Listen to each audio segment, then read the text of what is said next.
বাস্তব এমন এক জিনিস যা আপনার কল্পনাকেও হার মানায়। বাস্তব এমন এক বিষয় যা আপনি অনেক সময় কল্পনাতেও ভেবে থাকেন না।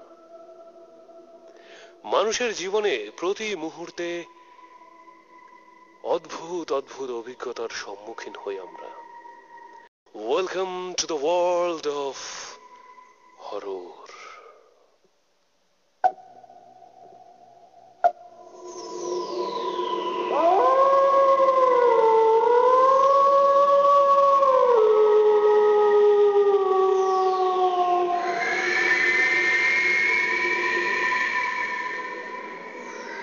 আজকে যে গল্পটি আমি আপনাদের শোনাতে যাচ্ছি, এই গল্পটি পাঠিয়েছে আমাদের একজন বন্ধু।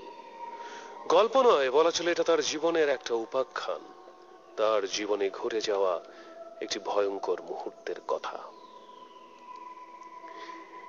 এটি পাঠিয়েছে আমাদের বন্ধু জাহিদ হাসান। আমার জীবনেও ভয়ঙ্কর একটি ঘটনা ঘটে গেছে, যা বলি বলি করে আজও বলা হয়নি, তাই আজকে আপনাকে লিখেই জানালাম।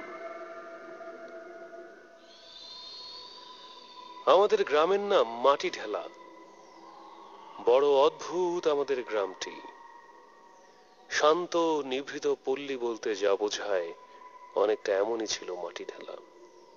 পুরো গ্রামটা ছিল হিন্দু অধ্যুষিত এলাকা।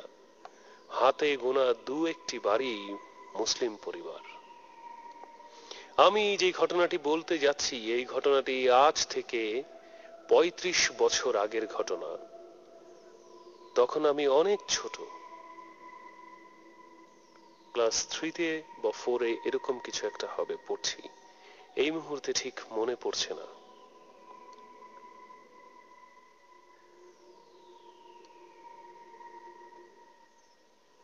আমাদের গ্রামের একেবারে শেষ প্রান্তে ছিল খুব প্রাচীন একটা মন্দির। কালী মন্দির ছিল সেটা।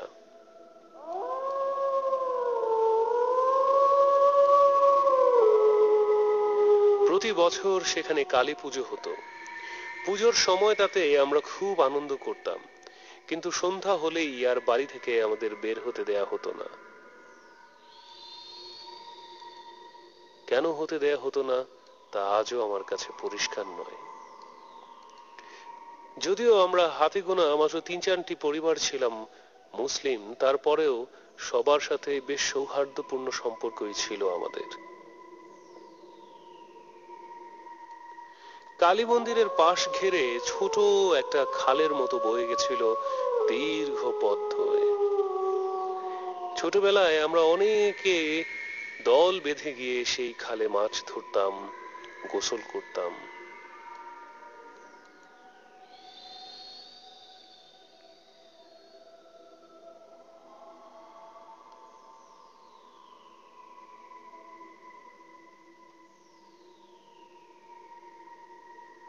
যে ঘটনাটি আমি আজ আপনাদের বলতে যাচ্ছি,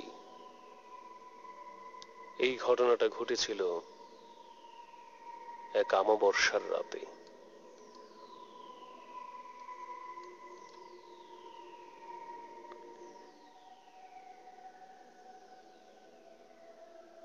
সেই সময় যাত্রা পালার একটা প্রচলন ছিল, যদিও আজ খুঁজে পাওয়া ভার। আমাদের গ্রাম থেকেও আরো 3-4টা গ্রাম দূরে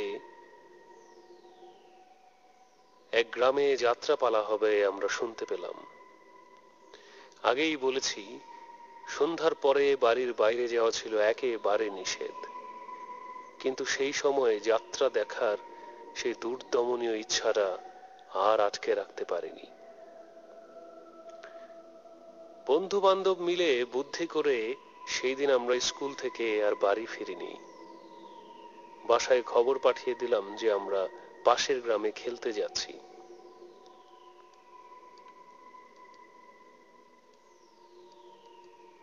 বেশ খানিকটা দূরের পথ ছিল। হাঁটতে হাঁটতে হাঁটতে হাঁটতে ক্লান্ত হয়ে যখন গিয়ে পৌঁছালাম, তখন যাত্রা প্রায় শুরু হয়ে গেছে।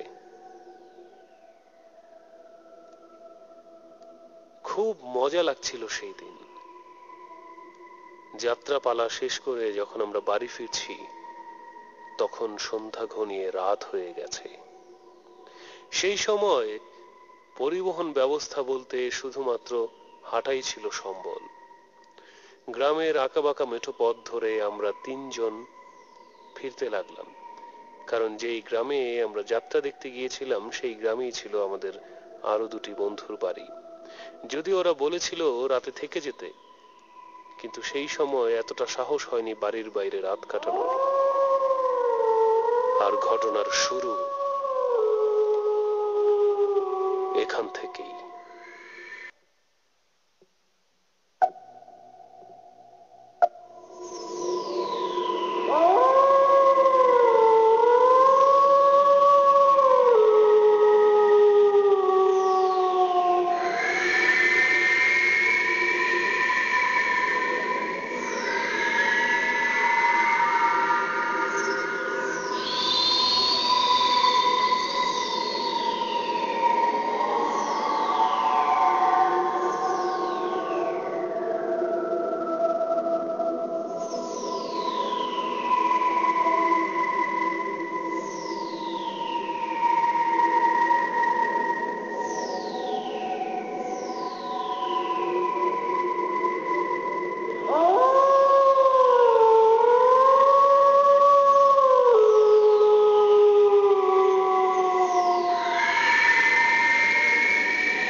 আমরা তিনজন বাড়ির দিকে ফিরতে লাগলাম। আমি, বিনয় আর কাঞ্চন। আমাদের মধ্যে কাঞ্চন বেশ খানিকটা সাহসী ধরনের ছেলে ছিল। এই ধরনের অশরীরী কোনো বিষয়ে তার বিন্দু মাত্র বিশ্বাস ছিল না। একটানা ঝিঝি পোকার শব্দ যেন কানে তালা লাগিয়ে দেওয়ার মতো অবস্থা হচ্ছিল। ঝিঝি ডাকছে আর ডাকছে, ডাকছে আর ডাকছে।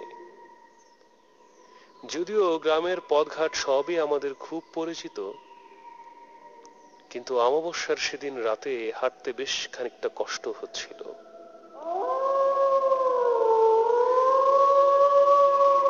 বুকটা কেমন যেন ধুক ধুক ধুক ধুক ধুক ধুক করছিল, কারণ বাড়ি ফিরে আজকে খুব ভয়ঙ্কর পরিণতির সম্মুখীন হতে হবে।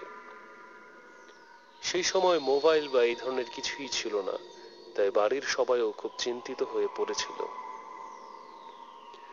আমরা হাঁটতে হাঁটতে তখন আনুমানিক রাত প্রায় 10টার বেশি হবে। ঠিক আমাদের গ্রামের আগের গ্রামটাতেই বিশাল একটা বাঁশঝাড় আছে। দিনের বেলাতেই এই বাঁশঝাড়ের নিচ দিয়ে যেতে বুক কেমন ধরফর করে। রাতের অন্ধকারে মনে হচ্ছিল ঘুমুট বাঁধা অন্ধকারের এক গুহার ভেতরে আমরা ঢুকছি। হঠাৎ করেই পায়ের সামনে দিয়ে কি যেন সরসর সরসর করে হেঁটে গেল। আমি প্রায় চিৎকার করেই উঠছিলাম, কিন্তু কাঞ্চন বলল, ভয়ের কিছু নাই, ওইটা দোরা সাপ, অর্থাৎ দাঁড়াই সাপ। একে তো অন্ধকার, তার উপর সাপের ভয়। মনে হচ্ছিল ভয়ে হাঁটতেই পারবো না। কাঞ্চন হাঁটছিল সবার সামনে, মাঝখানে আমি আর পেছনে বিনয়। কতক্ষণ এভাবে হাঁটছিলাম মনে নেই। যখন বাঁশঝাড়ের একেবারে মধ্যখানে হঠাৎ করেই মনে হলো কে যেন খিলখিল করে হেসে উঠল। এত রাতে এই গ্রামের মাঝখানে বাঁশঝাড়ে কে হাসে? আমি পরিষ্কার শুনতে পেলাম কে যেন হাসছে, খিলখিল করে হাসছে।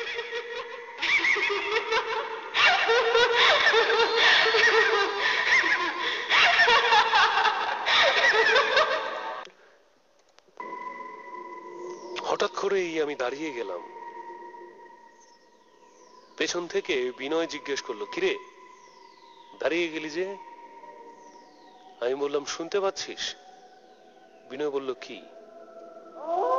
আমি বললাম, ওই যে শোন, কে যেন হাসে। বিনয় বলল, কই, কিছু শুনতে পাচ্ছি না তো। আমি বললাম, ভালো করে শোন। ততক্ষণে কাঞ্চন আমাদের ছেড়ে বেশ খানিকটা সামনে এগিয়ে গেছে। আমি ডাকলাম, কাঞ্চন, কাঞ্চন শোন। কিন্তু মনে হলো কাঞ্চন আমাদের কথায় কানই দিচ্ছে না। বিনয় বলল, এসব রাখতো, তাড়াতাড়ি পা চালা। আমি আবার হাঁটতে লাগলাম। হাঁটতে হাঁটতে ততক্ষণে আমরা সেই বাঁশঝাড় পার হয়ে চলে এসেছি। হঠাৎ করেই মনে হলো কি যেন আরেকটা দৌড়ে চলে গেল সামনে দিয়ে। প্রায় হুড়মুড় করে পড়েই যাচ্ছিলাম। এবার বিনয় এসে হাতে ধরে আমাকে আটকালো, বলল, কিরে? আমি বললাম, কি যেন একটা গেল সামনে দিয়ে। বলল, কই? আমি বললাম, হ্যাঁ। বিনয় বলল, বিড়াল কুকুর কিছু একটা হবে, এত দিকে তাকাস না তো, হাঁটতে থাক চুপচাপ করে। আমি বললাম, কাঞ্চন এত দূরে চলে গেল কেন? আমি আবার ডাকলাম, কাঞ্চন, কাঞ্চন একটু দাঁড়া। কিন্তু কেমন যেন অদ্ভুত এক আচরণ করছিল কাঞ্চন তখন, যেন আমাদের কথাও কানে শুনছেই না। কেমন সম্মোহীনের মতো শুধু হাঁটছে আর হাঁটছে সামনের দিকে। বেশ খানিকটা দূরে চলে গেছে কাঞ্চন, প্রায় আমাদের থেকে হাত বিশেক দূরেই। অন্ধকারে পরিষ্কার বোঝা যাচ্ছে যেন কাঞ্চন কিছু একটার পিছে পিছে হেঁটে যাচ্ছে। ঠিক সেই সময় আমরা সেই খালের পাড়ে এসে দাঁড়ালাম। মিশমিশে অন্ধকার আলোয় কিছুই দেখা যাচ্ছিল না। খালের পানিগুলিকে মনে হচ্ছিল কালো হয়ে আছে। কোন একটা অশুভ অশরীরী কেমন যেন চারপাশটা ঘুমট বেঁধেছিল।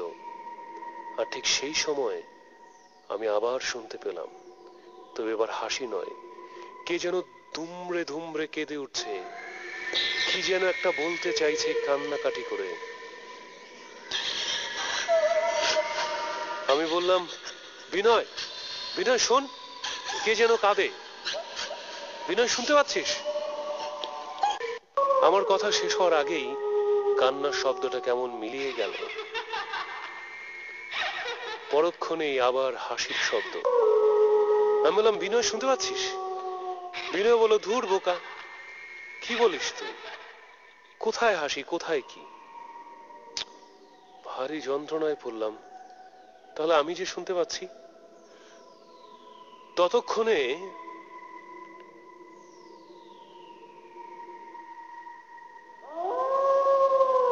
কাঞ্চন আরো দূরে চলে গেছে। আমরা আস্তে আস্তে হাঁটতে হাঁটতে সেই কালী মন্দিরের এবার একেবারে সামনে চলে এসেছি। হঠাৎ করে একটা গরম বাতাস বয়ে গেল চারপাশ থেকে।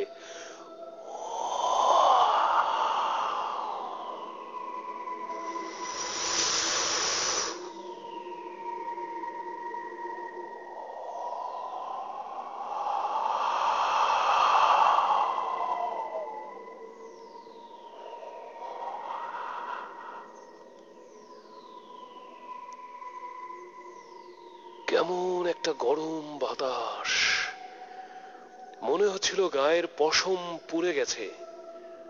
কেমন চিটচিটে একটা গরম ভাব এসে লাগলো গায়ে। হঠাৎ করে এই আকস্মিকতায় এমনটাই ভয় পেয়েছি, আমি নিজেই ভুলে গেলাম কোথায় আছি। এবং তারপর যে দৃশ্য আমি দেখেছি, আজও আমার চোখে তা বিঁধে আছে।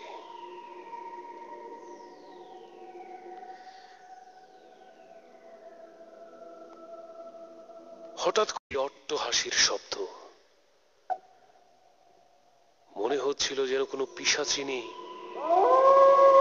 এই মুহূর্তে আমার আত্মা ছিঁড়ে খুঁড়ে খেয়ে ফেলবে।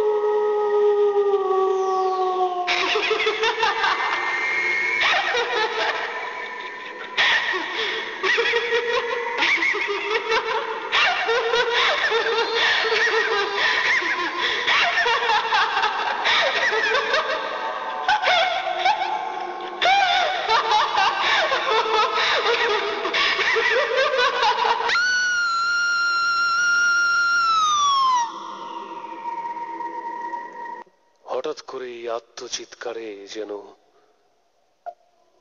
আমার চারপাশ ঘন অন্ধকার, আরো অন্ধকার হয়ে গেল। কি করব কিছুই বুঝতে পারছিলাম না। চোখের সামনে দেখছিলাম মন্দিরের ঠিক বাইরে কাঞ্চনের দেহ পড়ে আছে, রক্তাক্ত দেহ। আর ঠিক তার পাশেই এলোমেলো চুলে এক নারী মূর্তি দাঁড়িয়ে আছে, যার মুখ বেয়ে লাল গাঢ় রক্ত টপ টপ করে পড়ছে। কি ঘটেছে সেই মুহূর্তে আমাকে আর বুঝিয়ে বলার কোনো অপেক্ষা রাখেনি। চেষ্টা করছিলাম সেখান থেকে প্রাণপণে পালিয়ে যেতে, কিন্তু পা ততক্ষণে বিঁধে গেছে মাটির ভেতর। চেষ্টা করছিলাম আত্মচিৎকারে চারপাশ জানিয়ে দিতে,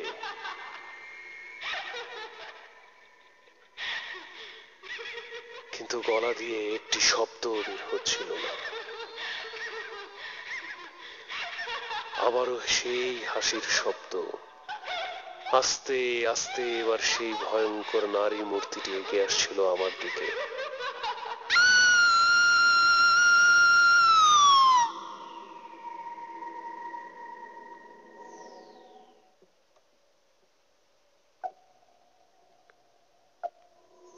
আমি ভুলে গিয়েছিলাম আমি কোথায় আছি, কি আছে। যখন মূর্তিটি খুব কাছাকাছি, ঠিক সেই মুহূর্তে অনুভব করলাম কে যেন আমার ঘাড়ে হাত রেখেছে। শীতল একটা হাত, খুব শীতল। তারপর আর কিছুই মনে নেই, কিছুই মনে নেই, কিচ্ছু মনে নেই।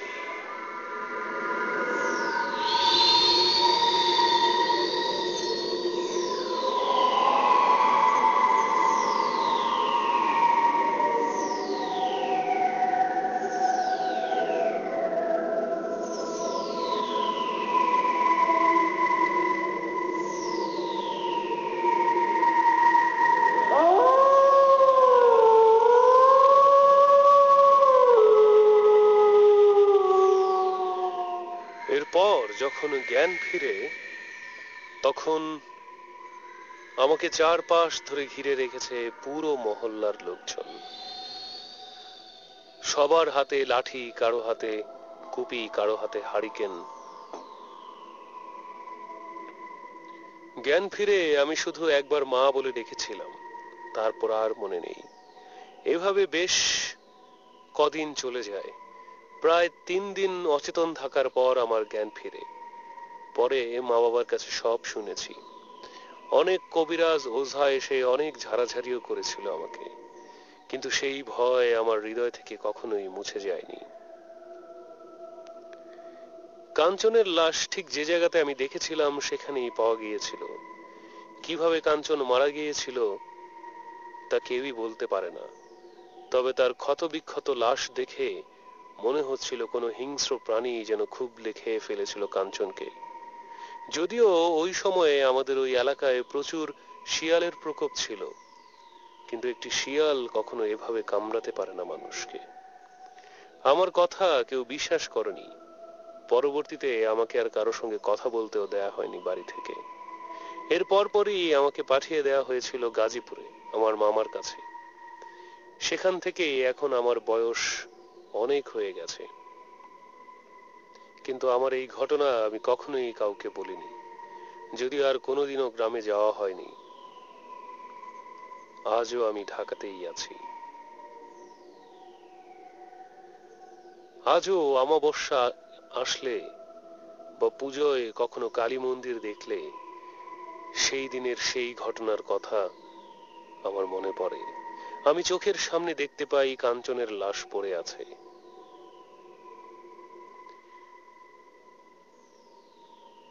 বিনয়কে খুঁজে পাওয়া গিয়েছিল সেই খালের পাড়ে, অচেতন অবস্থায় পড়েছিল।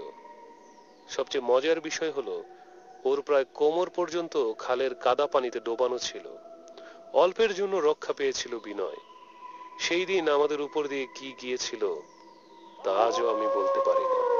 তবে এতটুকু জিনিস জানি,